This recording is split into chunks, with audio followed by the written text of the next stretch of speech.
Hello, and welcome or welcome back to Read Becca. It's time once again to check in on my weekly chatty catch-up in reading. And myself and Annabelle are here to check in on what's happened this past week. So let's dive into the books. It has really been a slowdown in reading this week, but we finished a couple of things. So the first hybrid reading on ebook and audio, I finished up That Time I Got Drunk and Yeeted a Love Potion at a Werewolf by Kimberly Lemming. This is the second in the Mead Mishaps series, which is a very humorous fantasy romance series, and I really enjoy Lemming's writing and sense of humor, especially the heavy use of puns. That is always an appeal to me. But I would say I didn't like this book quite as much as the first, mainly because the tropes just were not for me. This is an extremely spicy romance series, very full-on graphic detail. But I think the main thing that I didn't buy into is very common to werewolf romance, and so I should have expected that, and I rather did. So you're following Bree in this one, the best friend of the main character from the first book. There are lots of food names and food descriptions across this series, and Bree works for a family of cheesemakers, obviously, but she is being bothered by someone one night when she's out drinking, and this person has sort of always been after her in their small local town or village. And he has a love potion that he's trying to get her to drink secretly. She, not knowing it's a love potion, grabs it and is trying to throw it at him because she really doesn't want this drink that he's trying to force on her.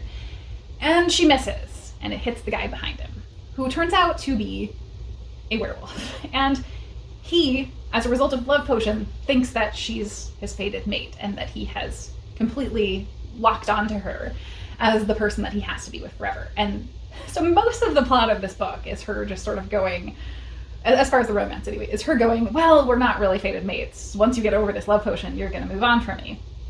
And of course you can see where that's going. So very predictable in terms of that aspect. And there's a great back and forth between them about him being very territorial of her, certainly, which is part of what I don't really like. I'm not as into that sort of trope and that excessive protectiveness and, as I said, being very territorial over a person, I find not great. But it is something that a lot of people like in romance as a fantasy. So in addition to that, as far as the romance goes, Bree is very into reading monster romances and specifically Omegaverse, which I'm not going to even try to get into here, but if you know what that is, you know. And so she is really into that and is feeling like her fantasies and the stuff that she's been reading is coming sort of true for her. So it has that very fan service kind of aspect, I think, because it clearly is playing to a reader that probably is similar. So I did enjoy that and that kind of meta connection. But then there's also the fantasy story plot. And it was pretty wild, I would say. So very early on in the book, we have women getting kidnapped and just sort of disappearing. And it doesn't seem like there's a bigger effort going into that, or it's not big news around the area that women are disappearing. It's just sort of people comment on it here and there. Oh, I haven't seen these gals in a while, that kind of thing, which seems a little weird, but whatever, I can go with it. So I don't know if this counts as a spoiler, so I will say spoiler, I guess. But it does sort of work out to be a cult of patriarchal supremacists, somewhat, that have been kidnapping women. So that was interesting, and I'm not sure it really was engaged with enough to be warranted to have something that specific in here. But regardless, cultists kidnapping women for their specific purposes. And I enjoyed that element of the plot, but it kind of felt disjointed between the romance and the fantasy plot. They didn't really come together for me. So all around, I enjoyed it and found it entertaining. I love Kimberly Lemming's writing and sense of humor. That was what definitely kept me reading, kept me very entertained. And so I had a good time with it, and it was very much like me needing an audiobook to just go to escape. And that was what this was. It was real humorous. And also the audio narration was fantastic. Both of Lemming's books that I've listened to have been great. Then I picked up one that, again, was kind of middling or mixed for me, unfortunately. though it's won loads of awards, and I have actually seen several people recently read it and be kind of disappointed about it as well, so I knew it could go either way, but that was Bel Canto by Ann Patchett. I read her most recent book for the BookTube Prize last year and did enjoy it, but I'm seeing a lot of the same things here that don't quite work for me, I think. So in this book, we're following a massive group of people who have come to a sort of political individual's house in South America because there's going to be this famous opera soprano performing there, and it's just this huge event. So the event is full of international dignitaries and just a wide variety of people. And then they're taken hostage by terrorists who have political aims. But I feel like we don't learn a terrible lot about those political aims other than that things are very bad in this situation and they want that to change. And they don't seem to have the drive for what they're negotiating for necessarily. I don't know. But regardless, it becomes this weeks and weeks of hostage situation.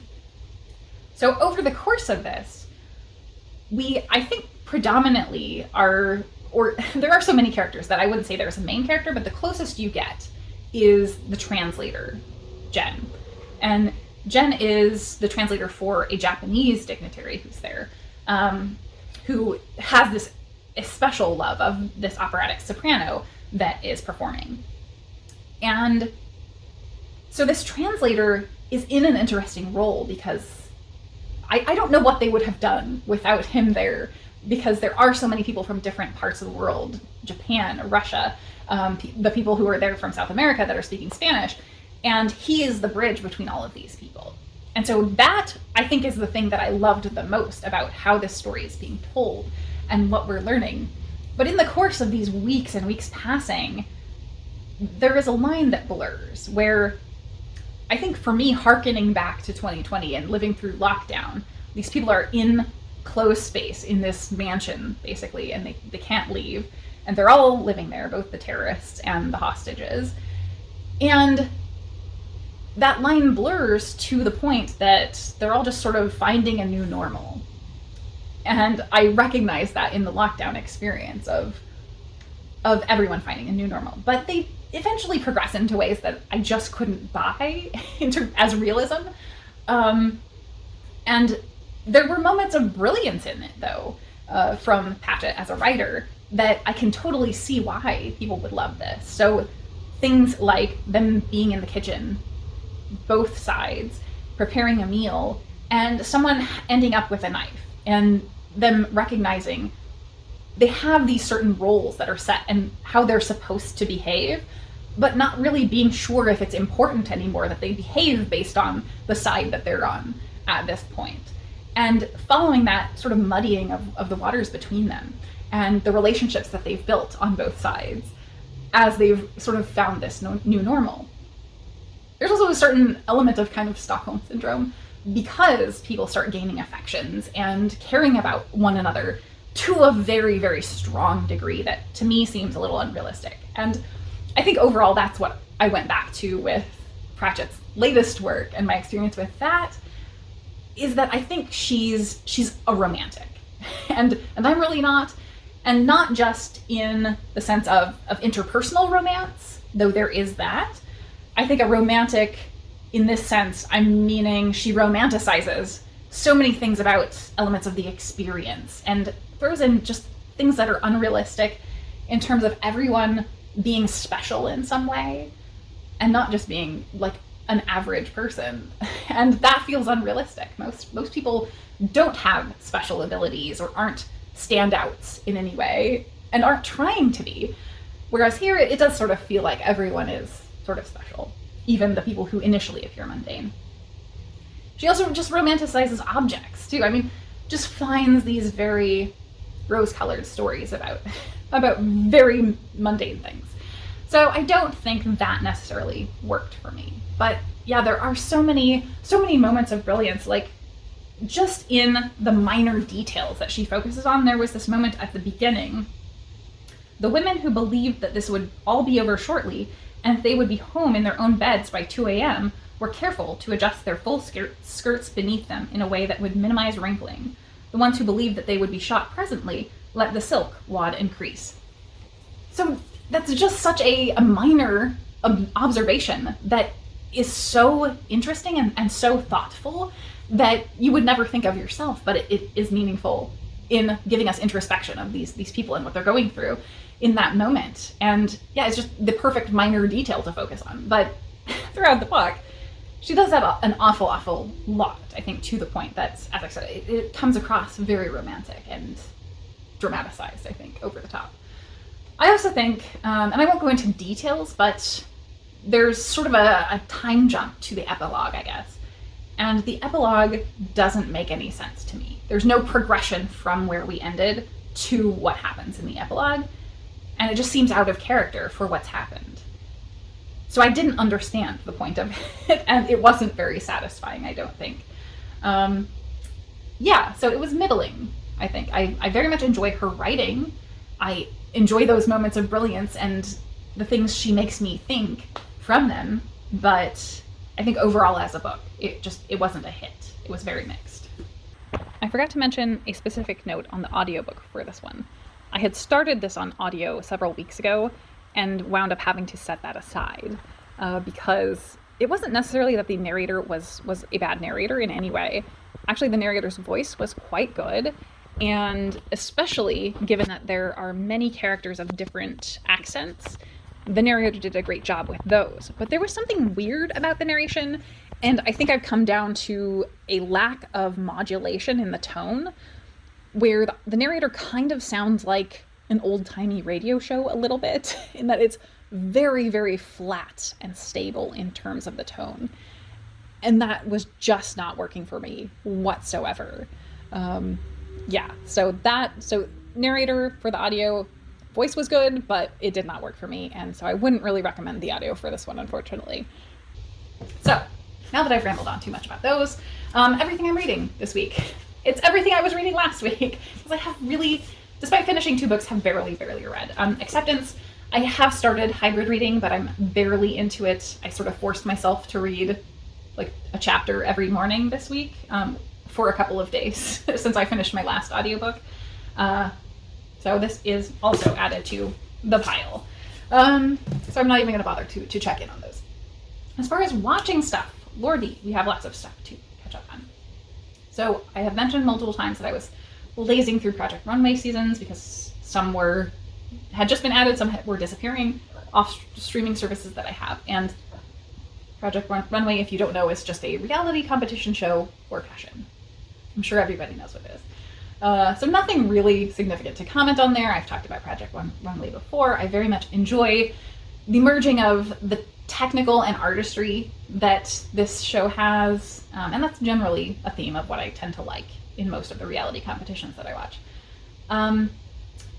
But I would say the couple things that were standouts in terms of the series that I watched. So I watched over the past several weeks, not just this week, season 18 and 19 of Project Runway, and then season 6 and 7 of Project Runway All-Stars.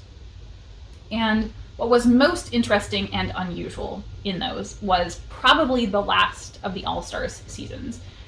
They did a season of international winners from other countries' Project Runways, and they brought in past winners from Project Runway US and All-Stars as well to kind of go against each other. And so that was a really great, I think, dynamic, because a lot of the international winners were underexposed, and the people coming back from the US version had no idea what to expect from them in terms of style or abilities. And so I very much enjoyed that and would love to see more of that. But I think it was hard watching because with so many of these reality shows we went through, the 2020 through 2021 shift. And there we have this weird, like, we're celebrating New York reopening, but it's clearly not actually the back to normal that they're talking about. Everything is still very weird, and they're distancing, and the production is clearly very pared down. And so I think there is going to be this really strange time looking back on reality shows and seeing that, because it is just so markedly visible. Yeah, so I think other than that, I don't have anything significant to say other than I enjoyed it as I always do. The other series that I finished ongoing was just the last episode, the finale of Hell's Kitchen wrapped up. And I did quite enjoy this season. I pretty much always watch Hell's Kitchen, though there was some middle seasons there over the course of its lifetime that they really leaned into the drama, and I skipped those seasons. But season 23 is the current season, and I think that it was mostly really great chefs. The focus this season was on all head chefs as the contestants, so that probably played into it. And I will not discuss any specific people, but the three finalists, I felt there wasn't a clear like standout or a clear dud, where normally there is. There's somebody who's weaker who you can tell is not going to make it to the final two, you know. And I didn't feel that. So I very much enjoyed that all three of them I was rooting for and would have been happy for any of them to win. So that was great. And yeah, I thought it was just a very good finale because of that. Then on to movies that I watched. So this is why I haven't been reading as much. I watched Without a Net, the Cirque du Soleil documentary about going through 2020, 2021. Again, back to the lockdown stuff. I don't know why that seems to be a theme today, but it wasn't intentional. So this is about Cirque du Soleil having to shut down and the process of getting back up and running in a matter of a few weeks in 2021 when they were allowed to reopen their show in Vegas. And so it's following several different people who are in the cast or people who are directing, and all of that process, like little things like the costuming and thinking about all of those costumes having sat for a year, then bring up, they have to basically replace all the elastic and everything because it won't be any good. Yeah, stuff like that you don't even think about that now they have to accomplish in a matter of a couple weeks. So that was really engaging and I enjoyed it very, very much. I think it was great. But I don't have a ton to say about it because it is exactly what you would expect. Like, it was a great, colorful, awesome show. Again, this goes back to my love of the technical and the artistry because those are very married in the circus world. So yeah, I really enjoyed that one. And then finally, a definite dud, but an interesting dud. I kind of stumbled upon the movie Deathtrap, which is from 1982. And this is a comedic thriller that is a satire of sort of thrillers on Broadway, more or less, of that time, of the 1980s. And it stars Diane Cannon, Michael Caine, and Christopher Reeve. And this is such a strange movie because at the beginning, it was one thing and then it completely shifted gears a little bit. And I really, really was not into it at the beginning. I thought I was not even going to be able to make it through the movie because it's very meta, and I'm not sure if this was intentional to what they were making fun of. They were like making fun of bad stage shows, but everyone was yelling all of the time. And it was so bad that Diane Cannon was nominated for a Razzie for her performance because she's so ridiculous and off-putting. And then something happens and it sort of transitions, but like there are so many layers to this and all of them are very meta to either the sort of mystery thriller aspect or to the stage world. And so much about how this is shot, I should have said actually, so I mentioned the cast, this was also directed by Sidney Lumet, who is crazy famous. So I don't know how this turned out so badly, but this is all shot very much like it is staged, like people are constantly getting up and walking around to talk. It feels like it's set on a stage, even though it's very much on a set. It's really weird. And I think all of that is probably intentional choices, but I don't feel it worked. So I'm going to dive into a spoiler for an ancient 1980s movie that you will probably not care whether it's spoiled. But Michael Caine and Christopher Reeves kiss in this on screen. And that was a massive, massive thing. So actually, I forgot, there was something I read the Wikipedia because of all of this, and was going to read this section from the wiki about it to you because it was just, it's wild. I think this is what I got out of this more than my enjoyment of the movie. Like, reading the wiki entry made it all worthwhile. The kissing scene between Sidney and Clifford is not in the original play, although they are revealed to be lovers. In his book, The Celluloid Closet, Gay film historian Vito Russo reports that Reeve said the kiss was booed by preview audiences in Denver, Colorado, and estimated that a Time magazine report of the kiss spoiled a key plot element and cost the film $10 million in ticket sales. The film earned more than $19 million at box office. In his book, Murder Most Queer, Jordan Schildkraut describes attending a screening at which an audience member screamed, "No, Superman, don't do it!" at the moment of the Kane-Reeve kiss. Like, that is hilarious. But also terrible gay history, but also hilarious. So I can't recommend this film because it was quite bad, quite goofy, and over the top. But I do think the turn of the story that is right around the time of that kiss got me engaged enough to continue watching it to the finish. And the finish was extremely over the top and silly, and I really appreciated that, at least, the ending being so goofy, so goofy. Yeah, so I think that is everything that I watched and read. And as far as my life updates for the week, it's really all Annabelle. So she definitely has very extreme anxiety, separation anxiety. To everything I said last week, that all remains true. So I literally have not been able to accomplish hardly anything at all, and my reading has very much suffered, but it is worth it. So she will probably be with me for a couple weeks to give her time to decompress and get a break from the shelter, but she will not be here for a long term because she's not going to be able to get along with the cats, and I cannot do anything. I literally can't leave her for 10 minutes without her absolutely freaking out. So, but she is such an absolute sweetheart, as you can tell. So she just needs to find the right home, which probably will be one without any other pets. So I believe that is all for my weekly update this week for now. I think probably in terms of my upcoming week, it will be mostly acceptance because I'm hybrid reading this and I need that right now in order to focus because she very much has been disruptive to my mental processes, so I'm needing the hybrid reads. So with that, I leave you. I say have a wonderful week in your life and your reading, and thank you so very much for watching.